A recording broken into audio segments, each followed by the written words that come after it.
오늘은 부르심, 소명이라는 제목으로 고린도전서 1장 1에서 3절 말씀을 함께 읽고 은혜를 나누도록 하겠습니다. 세 절밖에 안 되니까 우리 한 목소리로 읽도록 하겠습니다. 시작. 하나님의 뜻으로 그리스도 예수의 사도로 부르심을 받은 나 바울과 형제 소스테네가 고린도에 있는 하나님의 교회에 이 편지를 씁니다. 그리스도 예수 안에서 거룩하여지고 성도로 부르심을 받은 여러분에게 문안드립니다. 또 각처에서 우리 주 예수 그리스도의 이름을 부르는 모든 이들에게도 아울러 문안드립니다. 예수 그리스도는 이 사람들의 주님이시며 우리의 주님이십니다. 하나님 우리 아버지와 주 예수 그리스도께서 내려주시는 은혜와 평화가 여러분에게 있기를 빕니다. 아멘. 할렐루야. 아멘. 예수 그리스도의 생명의 빛으로 충만하시기를, 그 빛을 풍성히 받아 누리시기를 예수님의 이름으로 축복합니다. 아멘. 아멘. 예. 주중에 우리 성도님들하고 새벽에 이런 얘기를 나눴어요. 예전에 우리 다니엘 기도에 참석할 때 차길영이라는 대표님이 자기가 사업이 승승장구하고 잘 될 땐 몰랐는데 기도의 용사이셨던 할머님하고 아버님이 돌아가시고 나서야 자기가 갑자기 내리막길로 내려가는 것을 알게 되었다. 그때서야 자기가 잘나서 된 것이 아니라 나를 위해서 기도해 주시는 분들이 계셨구나라는 것을 깨닫게 되었고, 그것을 깨달은 뒤에 이제 본인이 직접 더 열심히 기도하는 그런 깨달음들을 주셔서 이제는 하루에 1시간씩 또 찬양하고 기도하는 것을 멈추지 않고 하고 있다라고 그러면서 더 영적으로 깊어졌고 더 많은 하나님의 세계, 하나님 나라에 대해서 이해하기 시작했다라고, 그리고 영적인 전쟁에 대해서 이해하게 되었다라고 이렇게 간증했었어요. 그래서 제가 새벽에 저희 성도님들하고, 저도 이제 저를 위해서 기도해 주시던 어머님이 돌아가셨는데 이제 얼마나 저를 위해서 기도해 주셨는지 내가 한번 알고 싶다. 이제 기도해 주시는 분이 한 분 가셨으니까 뭔가 차이가 있겠지 이러면서 여러분들한테도 그런 도전을 드렸잖아요. 여러분들이 살아계실 때랑 여러분들이 떠났을 때 여러분들 자녀에게 뭐 별반 차이가 없다 이러면 문제가 있는 거다, 뭐 이런 새벽에 이런 얘기 나눴었잖아요. 그래서 저도 좀 기다려보고 있었는데 어제 하루 종일 많이 느꼈어요. 그동안에 저는 설교 준비가 그렇게 어렵지 않았었거든요. 영적인 인사이트라 그래, 통찰력이라 그래야 되나요? 그냥 이렇게 기도하고 묵상하고 있으면 이렇게 하나님 말씀들을 이렇게 막 주셨어요. 근데 어제는 너무너무 힘들었어요. 그래서 그 말을 제가 했기 때문에 하나님이 아마 깨닫게 하시려고, 네가 너 혼자의 힘으로 그렇게 사역해왔던 것들이 아니야 그러면서, 어제 하루 같았으면 정말 사역 못하겠더라고요. 아무런 영적 통찰력들이 오지 않는데, 와, 하나님 깨닫게 하시는구나. 어머님이 나를 위해서 이만큼 기도해 주셨었구나. 깨닫게 하시는 것 같아요. 여러분, 자녀들을 위해서 기도 많이 하십시오. 여러분들 기도가 땅에 떨어지지 않고 하늘에 상달되는 줄 믿습니다. 그래서 먼저는 이제는 제가 좀 더 예전보다 더 기도해야 된다는 것을 깨닫고요. 그리고 또 아마 저희 어머님 목만큼 또 저희 아내가 저를 위해서 또 기도해 줘야 되지 않겠습니까? 성우님 화이팅입니다. 그리고 또 우리 성도님들이 또 좀 더 추가해서 저를 위해서 기도해 주셔야지 제가 아무래도 좀 더 성령 충만하고 더 영적인 통찰력을 가지고 목회를 할 수 있을 것 같습니다.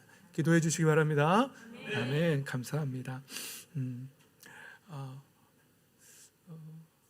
요즘 제가 이렇게 아침에 눈 뜨면 부르는 찬양이 있는데, 나의 눈 열어 주 보게 하소서, 그래서 나의 영의 눈을 뜨게 해달라는 그런 찬양을 좀 부르기도 해요.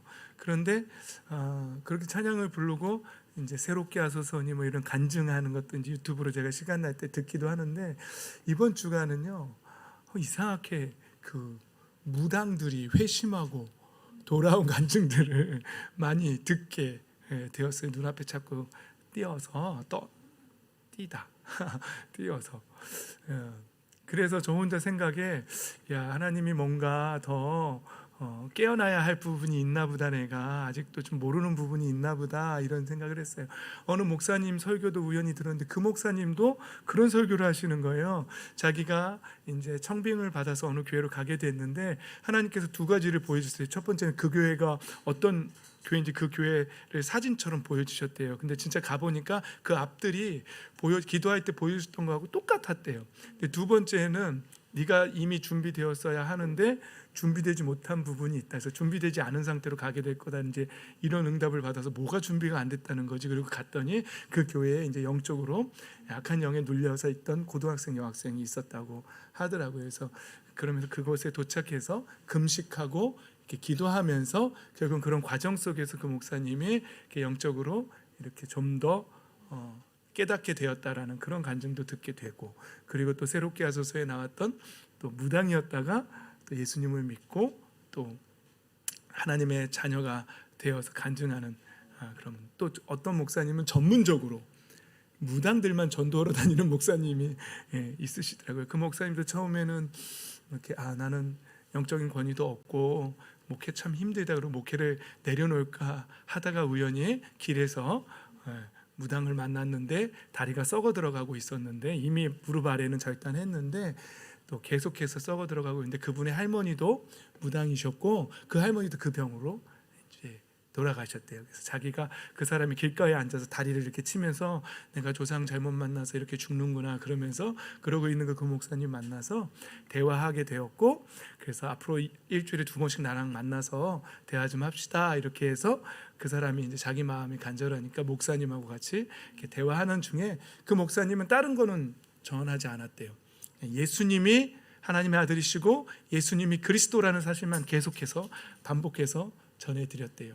그런데 이 이제 남자 무당이었대요. 박수 무당이었는데 한 주 한 주 만나면서 자기 안에 있던 악한 영이 하나씩 떠나가는 걸 그 목사님한테 고백했고, 나중에는 메인 그 사람들은 주신이라고 그렇게 표현한다 그러더라고요. 주신이 떠나가고 목사님 저 이제 먹통됐어요 이렇게 고백하더래요. 그러니까 그 사람들도 영적인 그런 악한 영의 도움을 받는 신내림을 받아서 받는 인사이트들이, 영적인 통찰력들이 있잖아요. 근데 그런 게 이제 주신이 떠나고 나니까 이제 자기가 먹통이 되었다는 거 안다는 거죠, 자기가. 그래서 그렇게 되었고, 그렇게 된 다음부터 진물이 흐르던 다리에서 이제 진물이 마르기 시작했고 그 사람의 다리가 나았다라는 이제 이런, 그때부터 그 목사님이 나한테는 이쪽에 은사가 있구나 이런 걸 깨닫고 이제 전문적으로 무당들만 전도하러 다니기 시작했고, 무당이 예수님을 믿고 방송도 보여줬어요.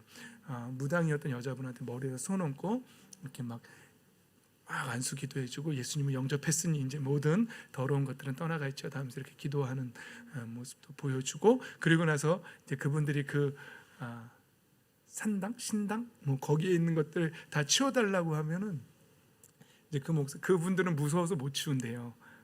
떨어가지고 예수님 영접했음에도 불구하고 그래서 그 목사님이 대신 부셔주고 폐기물차 불러서 이렇게 한 2톤 트럭은 나온다 그러더라고요. 거기에 있는 우상들 이렇게 집기들 다 이렇게 하는데 그렇게 했다라고 하는데, 또 거기서 또 재미있는 건 어떤 무당분은 예수님을 믿고 나왔을 때 몸이 다 나았는데 어떤 무당분은 여전히 그 무병이라고 하는 것을 갖고 있더라고요. 그래서 그것도 다 똑같지는 않더라고요. 간증을 들어서 보니까. 그래서 그분은 다 낫는 게 하나님의 뜻이었고, 또 다른 분은 또 사도 바울처럼 몸에 가시가 있음에도 불구하고 계속해서 하나님께 영광 돌리는 것이 이분의 하나님의 뜻이었나 보다 이런 생각이 들더라고요. 그래서 저도 이번 주간에 그런 간증들을 듣고 하면서 그 목사님이 그러더라고요. 내가 얼마나 기도하는 사람인지는 무당한테 가보면 안 돼요. 그 사람들이 기가 막히게 안 돼요. 그리고 기도 안 하는 사람이 가면은 비웃는데요. 비웃기도 하고 그거를 영의 세계이기 때문에 그 사람들이 안 와봐요. 그리고 어떤 사람한테는 벌벌 떨기도 하고 막 이런 게 있대요. 여러분들이 얼마나 기도를 열심히 하는 분들인지, 영적으로 깨어있는 분들인지 궁금하십니까? 안 궁금하세요? 저도 좀 궁금할 때가 있었는데 안 가기로 했습니다. 안 가보기로 했습니다. 좀 더 기도하고 좀 더 기도해보고 가기로 했습니다. 그래서 제 마음속에 앞으로 일주일에 하루씩 금식을 하고 기도하려고 마음을 먹었어요.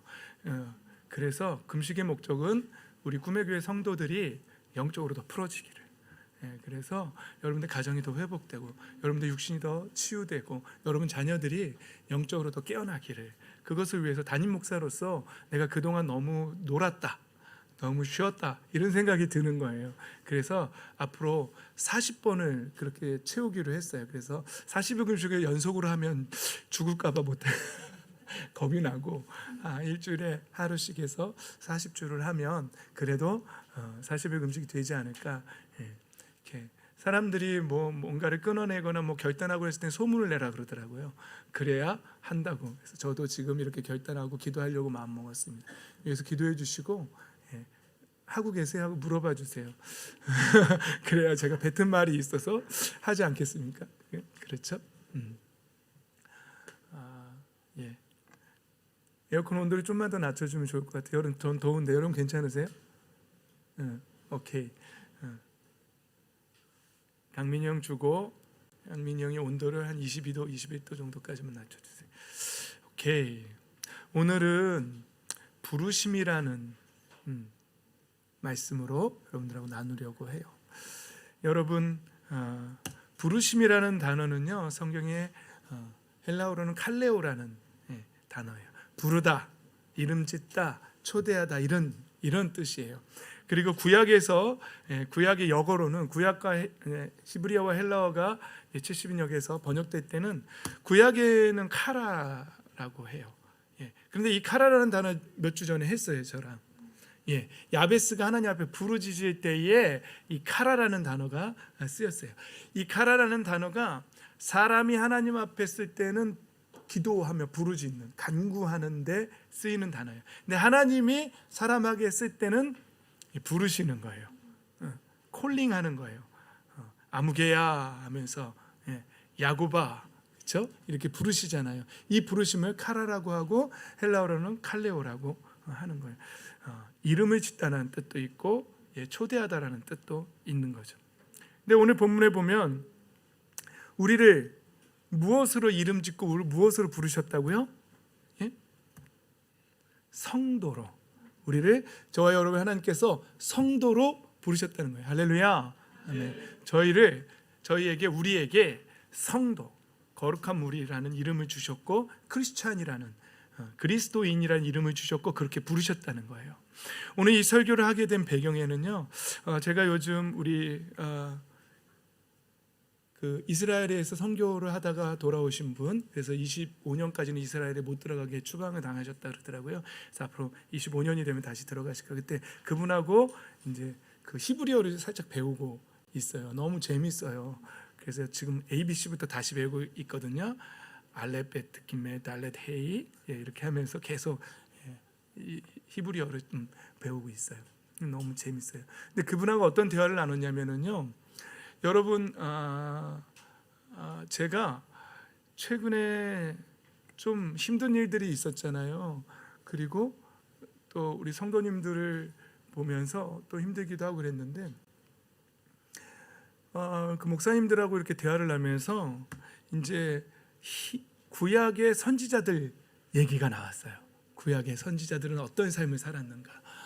구약의 선지자들에 비교하면 그것도 대한민국에서 이슬람 문화권도 아닌 대한민국에서 목회를 하고 있는 우리는 사실 그렇게 큰 상급은 기대하지 말자, 이런 얘기들을 나눴어요, 목사님들하고. 왜냐하면 너무나 좋은 조건에서 너무나 편하게 목회하고 있으면서 꼴랑 그러다가 좀 힘든 일 좀 오면 물질적으로 좀 힘들거나 성도한테서 무슨 좀 이렇게 서운함이 있다거나 그러면은 막 마음이 낙심돼 가지고 목회를 내가 이러면서 이런단 말이죠. 근데 그런 목사님들하고 이런 얘기를 나누다가 구약의 이제 선지자들 얘기가 나왔어요. 그랬더니 우리는 정말 할 말이 없는 사람들이다. 그래서 제가 구약의 선지자들을 살피면서 회개하고 눈물 흘렸었어요. 왜냐하면 여러분 잠깐 몇 분만 다 살펴볼 수는 없고 구약의 선지자들 한번 보면은요, 이사야 20장에 보면은요, 이사야의 주인공은 누구죠? 이사야죠. 이사야 선지자 20장에 보면은요, 하나님께서 이사야에게 뭘 요구하시냐면은요, 옷을 벗고 시장통을 돌아다니라는 거예요. 우리 여기 근처 제일 번화한 시장이 뭐가 있죠? 암사시장이에요? 개동시장이에요? 하여튼 여러분 어때요? 여러분도 옷을 다 벗고 시장을 돌아다니고 얼마 동안 돌아다니는지 알아요? 3년 동안 돌아다녔어요. 3년 동안. 그러면서 목적이 뭐냐면 너희가 계속해서 여호와 하나님을 거역하면 너희들이 이렇게 이런 모양으로 포로가 되어서 끌려갈 것이다라는 것을 선포하기 위해서 하나님께서 그 극단적인 방법으로 이사야라는 선지자를 통해서 그렇게 가게 하셨어요. 여러분, 우리를 그렇게 부르셨다면 우리의 소명이 이사야 선지자와 같은 소명이라면 여러분 감당하시겠어요? 도망갈걸요. 요나도 도망가셨잖아요. 그렇죠? 요나 선지자도 내 마음에 안 든다고. 여러분, 또 다른 선지자 우리가 다 볼 수는 없어요. 예레미야 선지자, 이분은 얼마나 많이 우셨는지 별명이 눈물의 선지자예요. 이분은요, 막 그 나무로 된 소가 이렇게 그 밭 갈 때 멍에 있죠. 이거를 메고 돌아다녔어요. 그러면서 너희가 이렇게 멍에를 메게 될 것이다.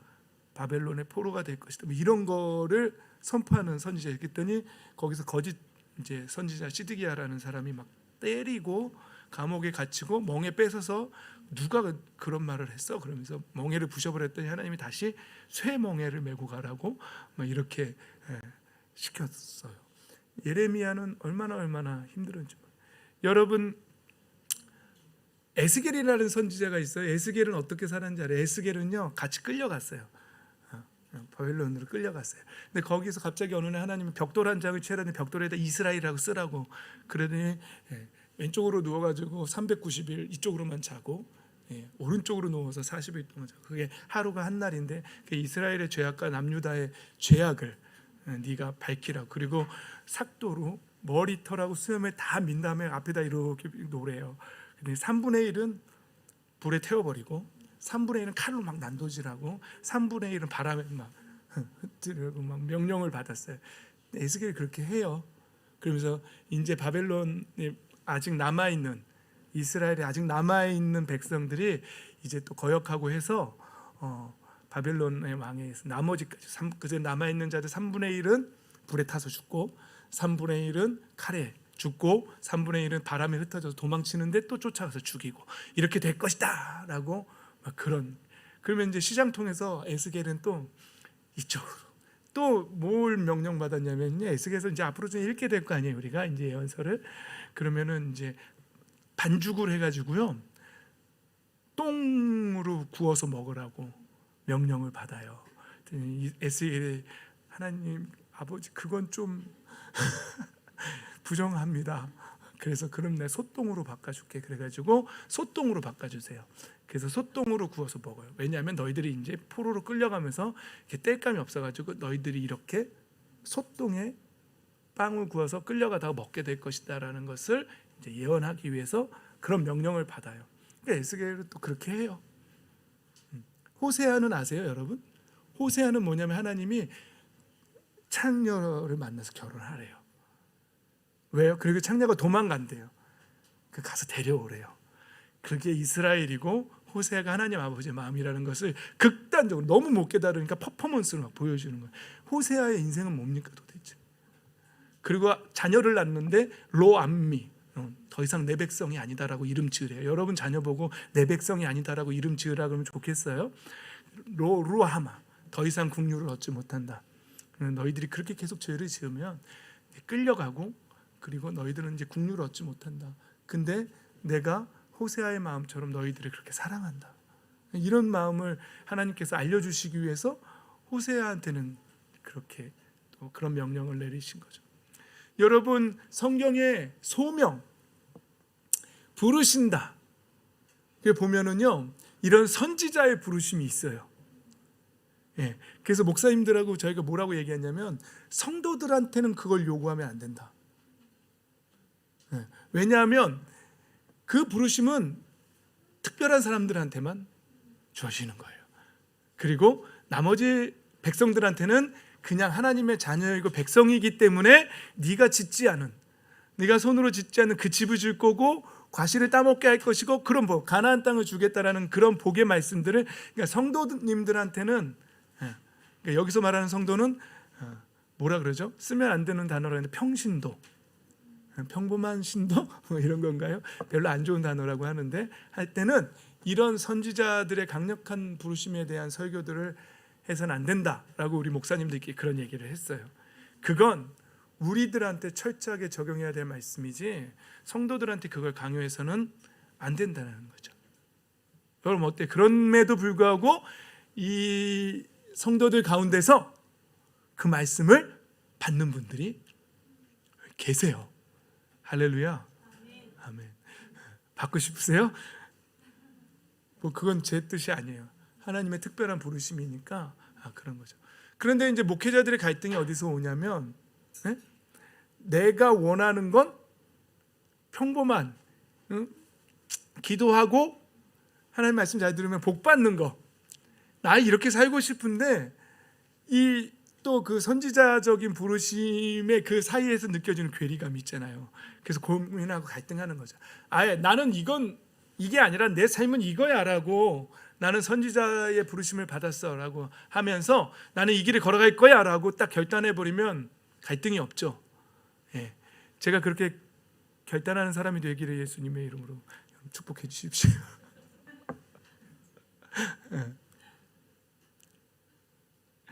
여러분 결혼할 때도요, 결혼할 때 우리 청년들 잘 들으세요. 이 부르심이 조금씩 다를 수 있잖아요. 같은 예수님을 믿는데도 어떤 사람은 이 선지자적인 부르심이 좀 강한 게 있어요. 근데 이제 예를 들어서 부인은 이쪽으로 강한데 남편은 그게 아니라 그냥 일반 그냥 부르심이야. 그냥 예수님 믿고 구원 받고 복 잘 받고 이런 부르심. 그러면은 그 안에서 오는 갈등이 어떨까요? 한 명은 막 열심히 내려고 하고 한 명은 왜 꼭 그렇게까지 해야 되냐라고 한다면 그 부부간에 힘들겠죠. 근데 하물며 아예 예수님을 안 믿는 사람과 결혼을 한다면 자녀를 키우는 그런 가치관이나 그런 그 부르심에 대한 생각이 얼마나 다르겠어요. 근데 또 신기한 건 예수님 안 믿는 사람하고 결혼하셨는데 또 그분이 예수님 믿던 사람보다 더 투철한 소명감을 가지고 하나님의 부르심을 깨닫고 달려가는 분들도 계시더라. 그러니까 그건 굉장히 신비한 일이고, 우리가 그래서 결혼해라 하지 마라 이렇게 말하기에는 좀, 전 옛날에 제가 부사역자로 있을 때는 절대로 결혼하지 말라고 막 그랬는데 지금은 막 함부로 말을 못 하겠어요. 기도해보고 나에게 그런 부르심이 있다면 각오하고 결혼하시기 바랍니다. 그러나 비슷한 부르심을 갖고 있는 분들, 그러니까 같은 비전을 가지고 같은 곳을 바라보는 분들과 결혼해서 가정을 이루는 게 좋을 것 같아요. 할렐루야. 아멘. 그래서 제가 여러분들한테 막 에스겔처럼 사십시오, 이사야처럼 사셔야 합니다, 이러면 여러분 어때요? 부담스럽죠? 그래서 앞으로는 여러분들한테 그런 설교를 하지 말아야 되나? 이런 마음이 있어요.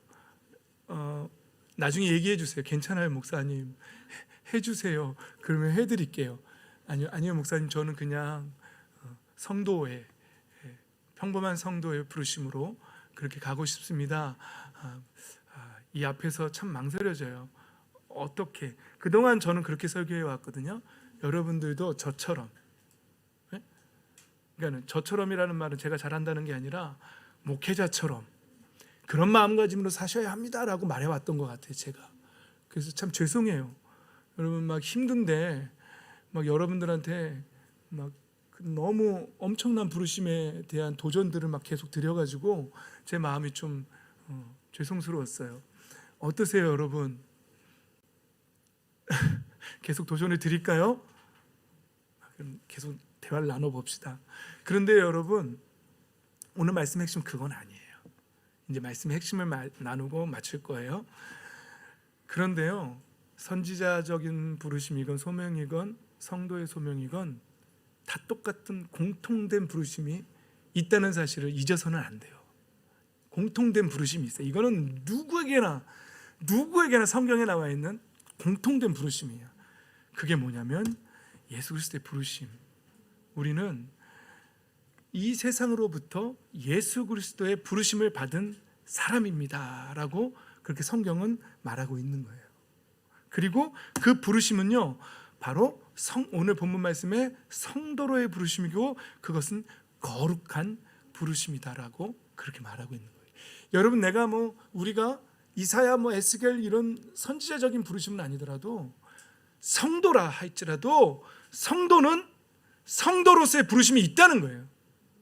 근데 그것마저도 타협하고 그것마저도 성도의 부르심마저도 외면하고 무시하고 그냥 대충 세상과 섞여서 살아가서는 절대로 안 된다는 거예요.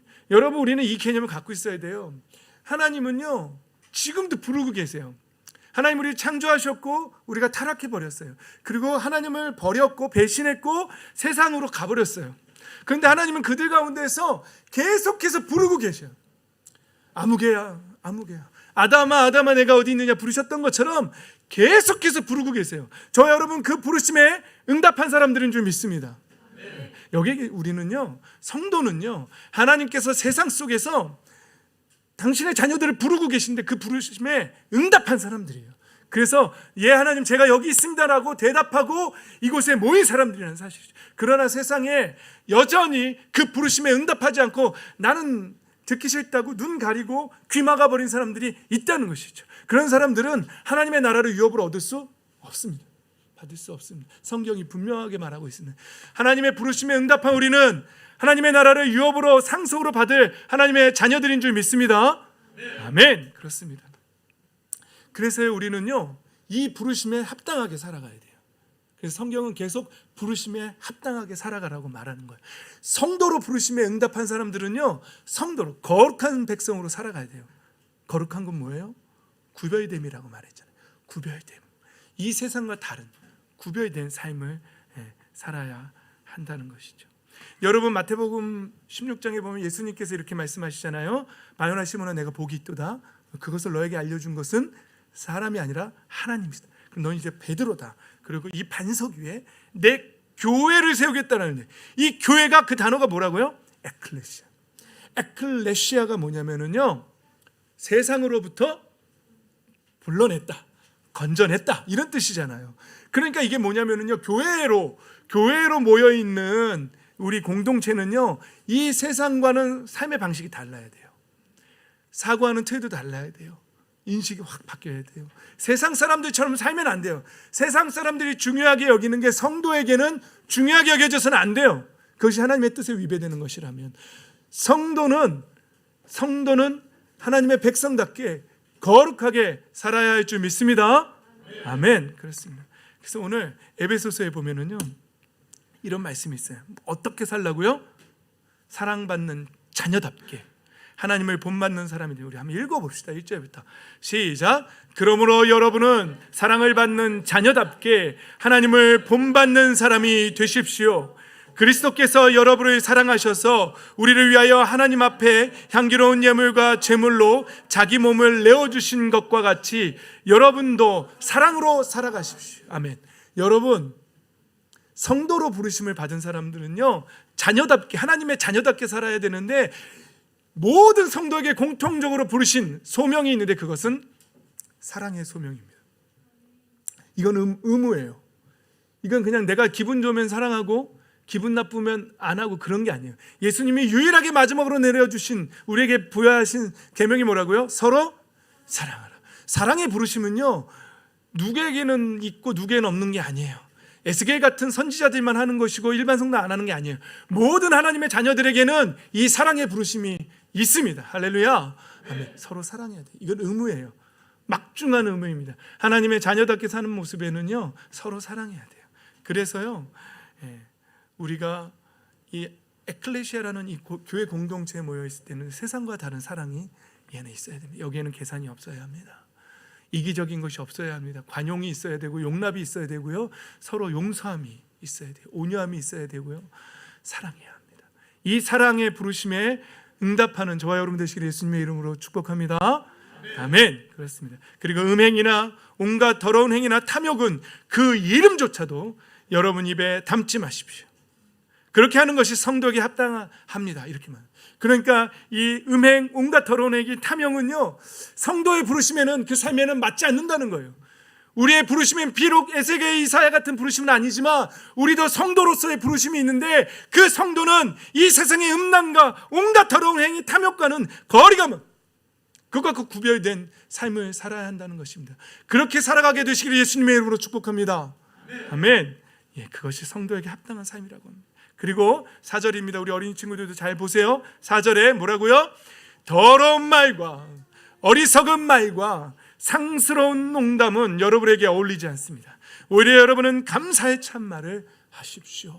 성도의 부르심에는 감사가 넘쳐나야 됩니다. 그리고 오히려 그 안에 욕, 더러운 음담 폐쇄 같은 농담들, 절대로 성도들의 입에서는 어울리지 않는다라고, 그것을 끊어내라고 성경은 말하고 있는 것입니다. 여러분, 끊어내십시오. 여러분, 성도의 부르심을 받으셨습니까? 세상으로부터 부르심을 받은 사람들입니까? 하나님의 자녀입니까? 이제 하나님의 나라를 상속으로 받을 사람들입니까? 욕을 끊어내십시오. 더러운 음담 폐쇄도 끊어내십시오. 거룩하게 사십시오. 5절입니다. 여러분, 이것을 확실히 알아두십시오. 음행하는 자나 행실이 더러운 자나 탐욕을 부리는 자는 우상 숭배자여서 그리스도와 하나님의 나라를 상속받을 몫이 없습니다라고 성경은 분명하게 못 받고 있습니다. 분명하게 보십시오. 음행하는 자들, 행실이 더러운 자들, 하나님의 나라를 유업으로 받을, 상속받을 몫이 없습니다. 이 엄중한 말씀 앞에서 괜찮겠지, 하나님 사랑이니까 타협하지 마십시오. 하나님은 다른 건 다 용서하셔도 죄와 타협하는 것은 절대로 용서할 수 없습니다. 주중에 저한테 질문하셨죠? 왜 이렇게 단호하시냐고. 하나님이 예, 단호하십니다. 죄 앞에서는 하나님 절대로 타협하지 않으십니다. 왜냐하면 하나님 거룩하시기 때문에 그렇습니다. 그 죄가 하나님과 우리 사이를 갈라놓았기 때문에 그렇습니다. 그래서 구약에 보면 짐승조차도 살려두지 말고 죄와 연관되어 있으면 다 죽여버리라고 하나님 명령하십니다. 6절에 보면 여러분 아무에게도 헛된 말로 속아 넘어가지 마십시오. 이런 일 때문에 하나님의 진노가 순종하지 않는 사람들에게 내리는 것입니다. 여러분, 순종하지 않는 자들이 누굽니까? 하나님이 부르셨는데, 세상으로부터 성도로 오라고, 나의 자녀로 다시 돌아오라고 부르셨는데 그 부르심에 응답하지 않는 사람들, 순종하지 않는 사람들은 바로 불순종하는 자들이고 순종하지 않는 사람들입니다. 이들에게 남아있는 것은 하나님의 진노밖에는 없습니다. 그들에게도 하나님의 사랑이 있을 거라고 착각하지 마십시오. 불순종한 자들에게는 하나님의 사랑은 없습니다. 여러분, 그러므로 여러분은 그런 사람들과 짝하지도 말라라고 그렇게 말하고 있습니다. 여러분, 전도를 위해서는 만나도 됩니다. 그러나 그들과 함께 쾌락을 누리기 위해서, 그들과 함께 즐기기 위해서 그들과 짝하지는 마십시오. 사도 바울 선생님도 전도를 위해서는 그들과 같이 그 자리에 간다라고 말씀하시잖아요. 그러나 그들과 함께 즐기려고, 그것이 목적이 되어서는 짝해서는 안 된다는 것입니다. 여러분이 전에는 어둠이었으나 지금은 주님 안에서 빛입니다. 빛의 자녀답게 사십시오. 저와 여러분은 성도로 부르심을 받았고, 사랑으로 부르심을 받았고, 감사하는 말을 하도록 부르심을 받았고, 빛의 자녀로 부르심을 받았습니다. 빛의 자녀는 빛의 자녀답게 살아야 한다는 것입니다. 우리의 삶에는 그래서 빛의 자녀답게 살고 빛의 열매들이 맺혀져야 한다는 것입니다. 에베소 4장에도 이렇게 말합니다. 그러므로 주님 안에서 갇힌 몸이 된 내가 여러분에게 권합니다. 여러분은 부르심을 받았으니 그 부르심에 합당하게 살아가십시오. 겸손함, 온유함, 오래 참음, 사랑으로 서로 용납하십시오. 성령이 여러분을 평화의 띠로 묶어서 하나가 되게 해주신 것을 힘써 지키십시오 라고 사도 바울 선생님은 말하고 있습니다. 사랑하는 성도 여러분, 이제 말씀을 마무리하겠습니다. 여러분, 저와 여러분이 이사야처럼 부름을 받았습니까? 에스겔처럼 부름을 받았습니까? 예, 그런 거창한 부르심은 아니라 할지라도 저와 여러분 분명한 부르심을 받았습니다. 그것은 성도의 부르심이고 거룩한 자녀답게 살라는 그 부르심을 받았습니다. 에클레시아, 세상으로부터 구별되어서 부름받은 우리가 바로 교회라는 공동체로 모여있는 하나님의 자녀들, 빛의 자녀들, 성도라는 사람. 우리는 사랑해야 합니다. 우리는 감사해야 합니다. 우리는 기도해야 하고요. 또 우리는 빛의 자녀답게 살아야 한다는 것이 부르심에 성도의 부르심에 합당하게 살아가는 것이 우리의 삶에 맞다라고 말하고 있습니다. 다시 한번 강조합니다. 음란함, 더러운 행위들 하나님 용납하지 않으십니다. 하나님 나라의 상속의 몫이 없다는 것을 분명하게 가슴에 새기고 이제 죄와 타협하던 삶을 끊어내시고 거룩한 하나님의 자녀답게 빛의 자녀답게 불평불만하던 입술도 끊어내십시오. 미워하는 마음도 끊어냅시다. 이건 왜 끊어냅시다라고 표현할까요? 끊어냅시다.